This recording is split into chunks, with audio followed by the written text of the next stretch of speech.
In this episode, my guest is John McLoughlin from St. George's University. We talk about increasing student body diversity in medical schools, including parents in the admissions process, and improving mental health for medical students. Enjoy. The Enrollment Clinic podcast explores the dynamic world of higher education enrollment and marketing. Join us as we engage with industry experts, uncovering insights and strategies to help universities thrive in today's competitive landscape. This episode is proudly sponsored by Student Growth Partners, your trusted partner in helping universities grow their enrollments through strategic marketing and admission solutions. If you enjoy this podcast, please like, subscribe, and share it with friends who might find it valuable. Your support helps us reach more listeners and continue bringing you expert insights from the world of higher education. John, welcome. Thank you very much. Thank you. I am so happy to be back on the Enrollment Clinic. And I've been continuing to follow your other shows on LinkedIn, and you have some fantastic guests. And so to be reinvited, to be invited back, and to come back on the episode here is just wonderful. So thanks for having me.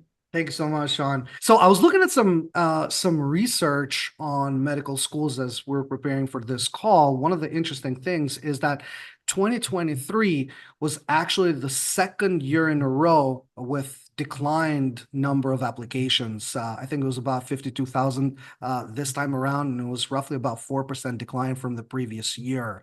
One of the things that I probably got from the paper was maybe there was a peak during COVID just because it was top of the line. Everybody was talking about helping your neighbors, right? Do you feel like that would be one of the reasons? Sure. So definitely during COVID, we saw across the industry a peak, a strong interest. It was in the news every day. On the front line, our healthcare workers, our physicians, our nurses, taking care of people and protecting our neighbors, our parents, our brothers and sisters, our children. And so there was definitely a renewed interest in medicine and healthcare. But there's also a very practical, I think, reason why most medical schools did see an increase as well. And that is many were able to suspend the MCAT during that period of time because the exam wasn't being offered. It was a very challenging experience for students to be able to take the MCAT. Some students were also unable to finish up some of their programming or finishing up online. And so there actually was what we saw as like a pull forward. It actually increased the number of students because many of them saw this opportunity to jump in and to be on that front line of the healthcare workforce and helping their neighbors. And so that was a motivation.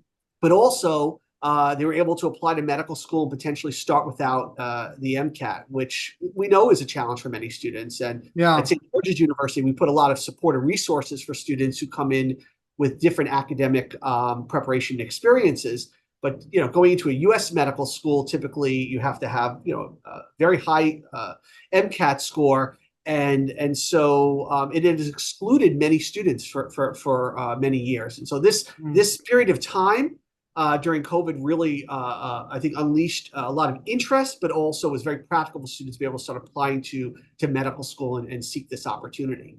That's an interesting point, this MCAT, and I hadn't thought about it. One of the things that came out in the research is that the number of Hispanic students who applied to medical schools increased from 10 to 14%. Actually, now it makes up total applications. However, for African Americans, it was flat or maybe a little bit of a decline, but it's still like around 10%. Do you think that maybe MCAT had something to do with it? And if it did, why would it affect, for example, the Hispanic students, but not necessarily African-American students? Is that more of an access issue? It could be access. I know at St. George's University, one of our areas of focus is establishing stronger relationships with four-year universities that are Hispanic serving institutions and historically Black colleges and universities. So really creating intentional early assurance pathways, providing earlier access, helping students to prepare for the MCAT, providing them mentors to be supportive. And this type of early assurance program become very popular across medical school industry. In California, the California universities are working with community colleges to build pathways into their medical schools in California. And so I think that this has been an ongoing issue with the underrepresented and underrepresentation of students in medicine. For SGU, a priority has been diversifying our physician workforce. And so one of the, I think the real benefits coming out of the pandemic was really a better understanding of the need to build more intentional relationships between medical schools and undergraduate institutions and post-bac programs, and build more pathways to increase that access that you speak about. Now, it's interesting because St. George's, obviously it's based in the Caribbean in Grenada, right? The message that you have to craft for American students obviously is very different from a state school. What are some of the key points that would make St. George's and Grenada a good place for somebody from the mainland to actually go out there and study? Sure. So whether someone is a medical student at a US-based university or an international medical school, they're not going to medical school to just become a medical student, right? They're going to medical school to become a doctor. And so the outcomes, the value proposition, those are really important for students to be able to see as part of their journey to medical school. And we really lead with our outcomes, and we're very proud of our outcomes. So we are one of only a handful of international medical schools that have the accreditation approvals to offer federal financial aid to U.S. citizens and U.S. permanent residents. We are the largest provider of doctors into first-year U.S. medical residencies for the last 10 years. We have a match rate where students match into their specialties in hospitals in the U.S., and 95% match rate for the last 5 years. So those are really important outcomes on par with U.S. medical schools that our students really are seeing as what they want, right? They want to become doctors. For many of our students, these are students who are passionate about medicine, who are qualified to become doctors, but they just missed a seat in a U.S. medical school. And what SGU's differentiator is, and this is what we speak about a lot through our on our website, in our information sessions, in our one-on-one conversations with students and parents, the differentiator is the academic support that we provide students. We know from the data from 50 years of educating students that our students may need additional support around standardized testing. They may need to learn more about how to become better learners, how to study better and manage your time. And so we have an entire support structure, our Department of Educational Services, wrapped around students to support them. Going into medicine is very much about high stakes exams. Yeah. And so we help prepare our students. Your wife knows this, right? So we help prepare our students for that. Medical schools in the US do not have those same resources. They don't have that mission or that commitment. And that is exactly why SGU is in a good position, has been in a very strong position to educate those students, whether they're US citizens looking to become doctors in the US or international students looking to become doctors in the US or more than 50 countries around the world. We actually have as many international students enrolled in our medical school as all US medical schools combined. But I also know that you guys do a lot of online events and in-person events. Now, how do you manage that? Because the number of in-person events you have all over in Canada, the US is a lot. I mean, it's like I feel like it's one every 4 days. So we have a team across 12 countries, recruitment teams. We work closely with a large agent network. In the US and Canada, we have field team members that are embedded right into their cities and communities throughout the U.S. and Canada, and so you're right. We do have a robust schedule of in-person and virtual events. We first start with the perspective of what ways can we connect with students in meaningful ways to them to help them make the best decision, and we start often with a journey map. Right? What are the different parts of the student journey? What are the questions that students are asking? What do they need to help them be successful and make a decision? And then we develop those events around those parts of the journey. And so that's how we were able to really innovate and decide, we're going to have some in-person events. Like we have SGU Live events. Those are events that are in major cities. And those are some of my most favorite events. We have admissions, financial aid, academics. We have alumni. We have panel sessions and breakout sessions. We even are starting to offer clinical opportunities, hands-on experiences for students at these SGU Live events. We have information sessions. We have virtual events where we're helping students with understanding the stages of applying to medical school. We're connecting them with our alumni who are physicians during some of these virtual events so they can learn what it is like to be a doctor, a day in the life. We have special events for our accepted students and preparing them for their transition to becoming a doctor and their transition to studying in Grenada for 2 years. So we spent a lot of time between admissions, recruitment, and marketing identifying the questions and also not only the questions that our students asking us, but what are the questions that we need to help students ask? Because many students and their parents, especially if they're first generation or they're coming from parts of the U.S. Where, again, coming to medical school may not have been something that was in their immediate future. And these opportunities, they may not have all the tools in their toolbox to really understand what are the questions we need to ask. So even a lot of our presentation is designed around the top 10 questions, not only to ask SGU, but to ask any medical school. We want to empower students to really own this process and to learn about it.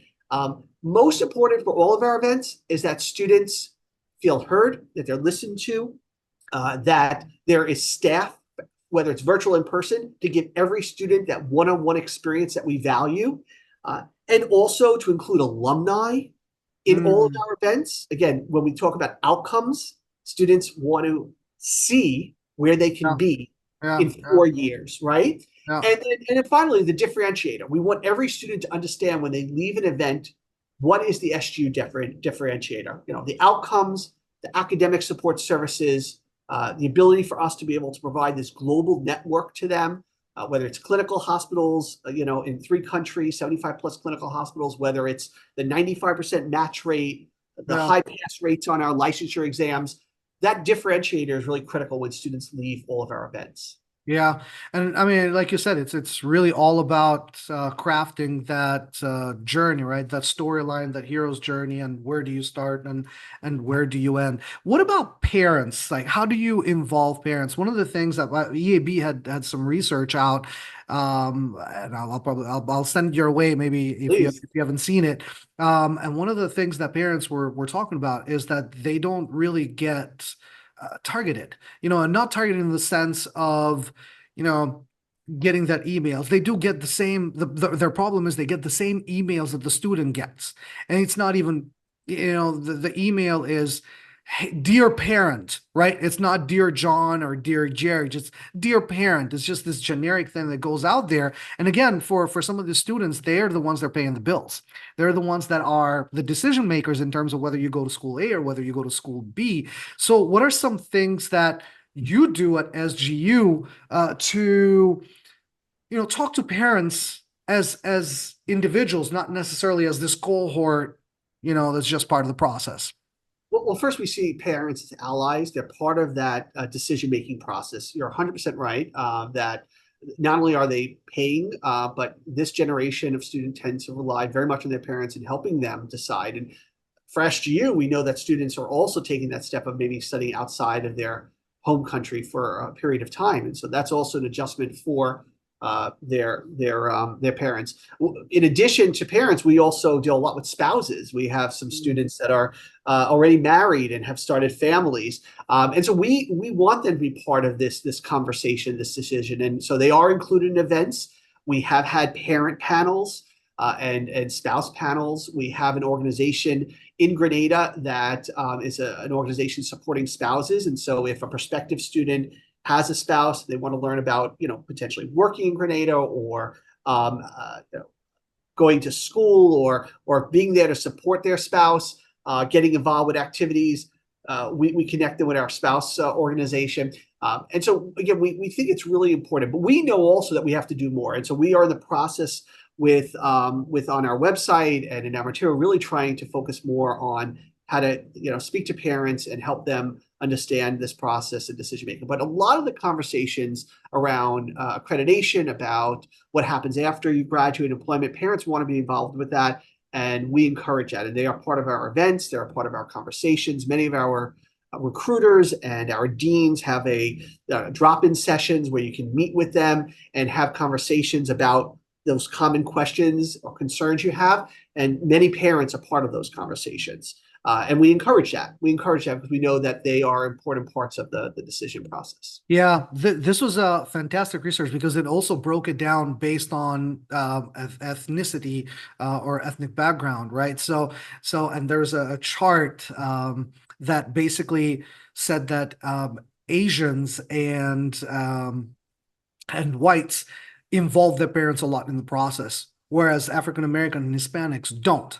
Right? Don't involve the parents in the process. However, when it comes to when they ask the parents, like, how much do you want to be involved in the process? They're all in the same line. When Right. you saw when you saw the student line, it was like this. When you saw the parents, which basically tells me that there's a bigger need there from a Hispanic parent background, African American background to be Yes. involved in the process because the kids are not involving the parents in the process, right? So anyway, but I'll send you the research. It's actually And what's pretty interesting, though, is when you bring this up, we have the additional layers because we have such a large international population. We have international students that start at SGU as part of our what we call our preclinical pathway. So they're not just entering directly into our medical school, but we have like a pre-med program. For some students, it's an opportunity for a bachelor's degree track. And so we have students coming into our programs, our tracks as early as 16, 17 years old, coming out of IB programs, 10+2 in India. And so these students, their parents are very involved. And now Mm, you have, language, maybe potential barriers. You're across multiple time zones and countries. And that's why we have found, having team members embedded in country and in areas allow us to have more of that high touch, hands on. So parents really understand, if they're not able to get to Grenada, if they're not able to visit our Northumbria University campus, in the UK, they are able to meet with someone in country. Again, whether it's across cities yeah. in the US or Canada, or if it's overseas in the many countries where we have team members. We did start a program called CSGU, which is an opportunity for accepted students to come down to campus and to experience it for several days, sit in classrooms, to meet faculty. And many parents are accompanying their students on that. And so that has also been very important to how we educate students about SGU, introduce them to campus Yeah. and Grenada, and also to that campus experience is very important. And if there are any concerns, if they want to see things with their own eyes, parents are able to do that, and that's been very empowering to students and parents. That's fantastic. Now, given that you have such a big team and obviously such an international team and both geographically and from a makeup standpoint, how do you manage that effectively? Right? I mean, obviously we know now in this age there's internet and different kinds of communication, but how do you ensure that the work is being done? How do you ensure that you're actually getting KPIs met with such a large team? So within our marketing and enrollment and recruitment team, we have over 100 team members across 12 countries. So it is a large organization and some talented folks across the organization. I think the philosophy is really important. Our vision, our mission, and our values. We lead with that. And that is something that connects all of us, whether it's me in the US out of our New York office, a colleague in Canada, or a colleague in South Korea or in South Africa or the UAE. What's really, I think, magical about leaning into our values is that we all know that we're part of the same team working toward the same goal, which is we are addressing the physician shortage across Yeah. the globe. Yeah. We Yeah. are diversifying the physician workforce, right? And our values are held very highly. So all of us within our community at SGU look at things like accountability, being student-centric, Mm, having a global community, being committed to excellence. We hold those in high esteem. And mm, so we're all starting at the same point and then executing on it across our specific areas. And I think having that mission and those values to rally around is a very important first step, right? mm, It's not about recruiting more students, right? It's not about um, you know achieving certain numbers. It's about the students and the opportunities that we are creating to bring more physicians into the workforce. That is an important mission that we all want to wake up to every day, yeah, right? yeah, Feel good about at night that we've contributed to something big. And so that's, I think, one key part of it. The other part is that we are fortunate to work in higher education and we are a learning institution. yeah, And so, a key part of the way that we bring the team together throughout the year is through KBS's knowledge building sessions. These are intentional opportunities to really, upskill and develop our team members. And so it could be on learning more about the programs mm, and content information about SGU and what we offer. It could be about what's happening in the greater industry of international education or medical education. We bring speakers from different parts of our organization that we may or may not have regular contact with. And we could do this virtually or in person. And so, again, it gives us an opportunity for the team to come together and to learn and grow. And it shows that we value developing all of our skills, because with that knowledge and information, we can make sure that we're training our agents in yeah, the best way possible and make sure that we are providing the most accurate information to our students. And it also allows us to continue to be nimble, because this is, everything's changing. This environment always changes, and it's important that we're leveling up with that knowledge and information. But again, we put a lot of intentionality. In the first time we spoke, we talked about celebrating successes. yeah, We every meeting starts with a voice of the student. We highlight our student letters and communications where we are acknowledging our colleagues who've been supportive, who've shown this commitment to collaboration, that have shown the commitment to excellence and to putting students first. So it's not just these values that are on a paper, but then we're bringing it to life during our group meetings, our team meetings. We highlight the different activities are happening across the globe so that we're constantly yeah, learning from each other. That's really critical. You can have teams across 12 countries, but they could all be in silos. We yeah, pull everyone out of those silos so that we can all learn from each other. One example is recently a colleague of mine did a great event with students in India, where they had one of our alumni do a clinical case study. We're going to replicate something similar now in the US. yeah. So we learned that from our colleagues, and that only came about because we have these conversations, these very intentional meetings, and we're sharing with each other. Mm. And do you kind of, I don't want to say do you burden your team with a lot of meetings, but are those, once a month? Are they done? Do you use other tools, for example, outside of email, like Slack, things like that? Are there some tools that you use that you found very, very effective in managing a global team? Yeah, yeah. So we do have, each team, they have their own regular one-on-ones, but our global team meets monthly. We have found that to be very important, and we also have found that from the feedback from the team, understanding how to shape these meetings, that again, making it highly engaged. Right, it's not just senior leaders talking to the team. It is about team members sharing with each other successes. We have Yeah, lightning round presentations. We have usually like an anchor presentation, something that's really yeah, heftier subject that we talk through yeah, that impacts everyone. And so that's been important. But yes, the team heavily uses Teams. We use Microsoft got it. Teams, and there's a lot of communication there. We do a lot of, we have channels within Teams where we're sharing information. Those of us, both on the international team and some who work very closely with our international team, use WhatsApp. It's very important. So for us, that's been, I've used Slack outside of SGU for other organizations and activities I'm involved in, which are great resources. But we have found for us within Teams, it allows us also to ensure that we're capturing this information in an environment that's allows us to go back and look at Mm. what we need to access information. Yeah, I want to go back to one of the things that you were talking about a couple of minutes earlier, specifically talking to agents, right? Working with agents and partners, student recruitment partners.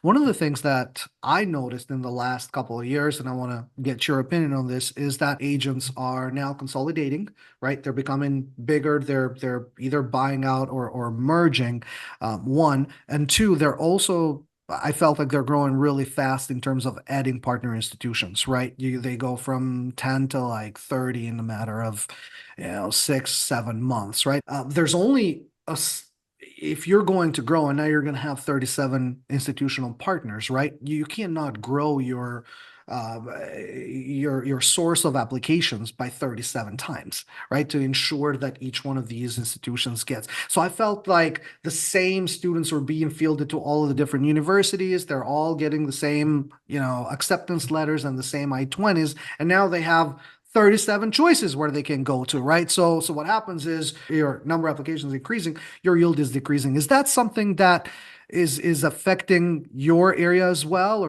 Well, I think recruiting for a medical school, and international students for medical school, is definitely something that requires a level of knowledge and expertise that a lot of agents don't have, right? And that's something that they need to develop.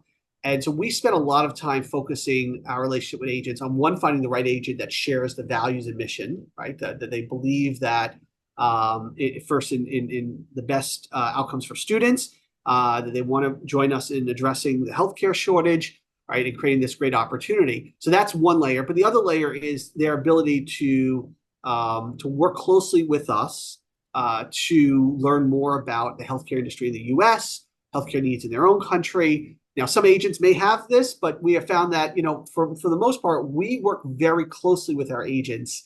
And so we're doing joint presentations with them, or we're doing activities with them, whether it's fairs or virtual events. And those are going to be really, I think, different than to your point, how I operated at the undergraduate level, right? It's really strong partnership between the agent and SGU to ensure that we're finding the right students and the students that really would benefit from this type of experience in this program. And so I think we are fortunate in working with our agents to, again, very intentionally identify students. And we're not seeing, one agent produce 100 applications and just two students come to us, because that's not the nature, I think, of medical and exactly. healthcare Yep, yep, exactly. recruitment. And I think also because of the way that we manage our international team, we have an agent team within our international team that are doing a fantastic job in not only vetting, but also relationship development and managing our agents. And that has made a world of difference in terms of the type of agents that we work with and the relationships that we develop with them, and then the type of students that ultimately benefit from coming to St. George's University. And from a growth perspective, geographical growth perspective, do you see what are some of the geographical regions where you actually see, in the next 5 to 10 years, growth in terms of number of students that would be applying to medical schools? Yeah, it's interesting. We still see opportunity in the United States and in Canada. There's definitely lots of new developments happening in the U.S. Mm, More medical schools opening in affiliation with HBCUs, mm, schools offering DO mm, instead of MD, and so there's growing interest in medicine, and there are more opportunities, and we continue to see great opportunity of students. In Canada, there are 15,000 applicants for mm, 3,000 seats mm. every year. I mean, And that's fantastic. So we yeah, see that. We see the opportunity in India where, you have almost 1 million students taking the exam for entrance into a university, and students that are not then entering into medical programs who are seeking opportunities. The growth that's happening across Africa. I mean, historically, SGU, 1 in 5 doctors in Botswana has been an SGU graduate. We're seeing wow, great wow, work happening in Africa and great opportunities. oh, Interest congratulations. and growth in the Middle East, in parts of Oceania. So we are very optimistic about some key markets, Mm. and not only is the demand for medicine, but the demand for physicians. We have an aging workforce, an Yeah. aging, aging citizens. We have an aging physician workforce, right? And so across the globe, there needs to be an infusion of new doctors, new healthcare professionals. So in closing, this leads me to some interesting policy questions, right? So given the shortage, the global shortage, and especially here in the U.S. of medical professionals, medical doctors, one of the things that's on the table from a policy standpoint is actually allowing NPs, nurses, to do a lot more of the work that was being done by doctors. What's your thought on that? Right. Yeah. So this is a I'm going to put you on the spot on this one. argument. Yeah. I think that NPs, nurses, physician assistants have provided care in critical areas around this country where there's a medical desert, where there's a need for physicians. And they are providing the best care for their patients. But it is a band-aid approach because we're not addressing the real issues, right? The real issues is that we need to make it more seamless for students to be able to study overseas, whether it's at an international medical school at SGU or even in an international medical school in another country where they can have a path to become a doctor in the US. It is obviously a critical issue is the number of residency slots and increasing those. Those are the opportunities where our country can make a big difference in addressing the healthcare workforce. And so I know what is happening across the country in terms of the need for doctors, and that there are many scenarios where nurse practitioners are taking the lead, but we need physicians to be part of that as well. And there is a solution. There's a solution in SGU.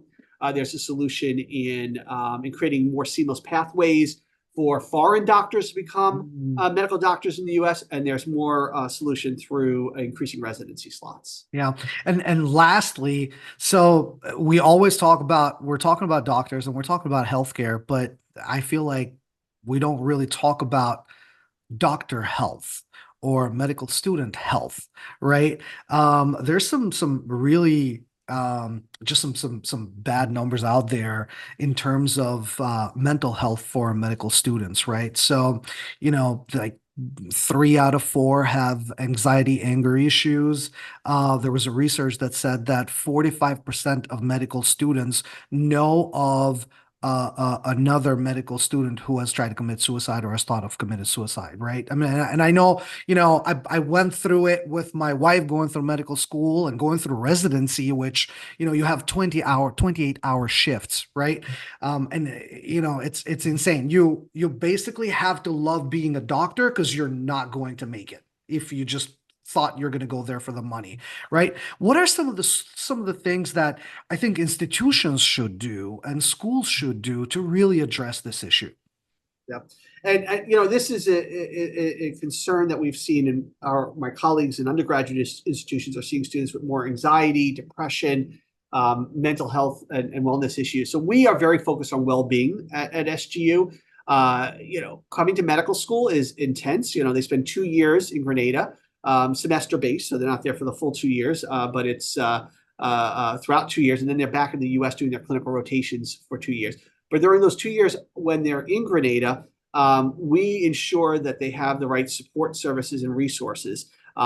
It's a community, right? And so whether it's everything from the more formal, Office of Psychological Services in our health clinic, to really instilling values in our students early on about how they take care of their mental health, their physical health, and their spiritual health. So we have a very active student body with clubs and activities, with in sports, and doing things to really keep them healthy and well.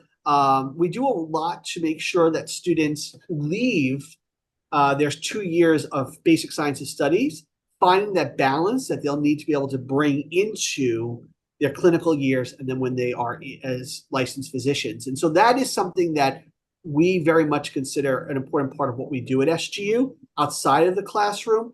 have that experience for students so that they can find that balance of mental, physical and sort of spiritual well-being. When they're back in the US doing their clinical rotations, they have the support of not only an alumni network, but we have SGU faculty embedded in the hospitals, in all of our clinical partnership hospitals. And those clinical faculty are taking care of students, everything from their academic success to keeping on checkup on their well-being. We don't consider it a weakness to identify that you need help. From day one, we're telling students it is a strength to know whether it's an academic area that you need support in, a mental health issue, a physical health issue, knowing that you have your colleagues, your peers. The environment we create is one that it takes a community to really work together to be supportive. Medical school is intense, but it does not have to be without the support. And that's what we very much value. And we provide that through the 4 years of medical school, whether it's when they start at SGU on campus or when they're in our clinical sites. And you're correct. It's something that needs to continue then when they're actually physicians. I know a lot of hospitals are addressing physician burnout and well-being. It's really an important part of, I think, the industry now, which is finally something that people are comfortable talking about and addressing. Yeah, and especially now when you see big players like Amazon buying up medical companies and start offering it for $49 a week. The industry is being Yeah, disrupted. it's definitely going to be interesting to see. Well, on that note, thank you so much, John. This again has been one of those podcast episodes where we'll definitely start taking some notes on. All right, thank you It's so great. much. Thank you so much for having me. Great to see you again. Awesome.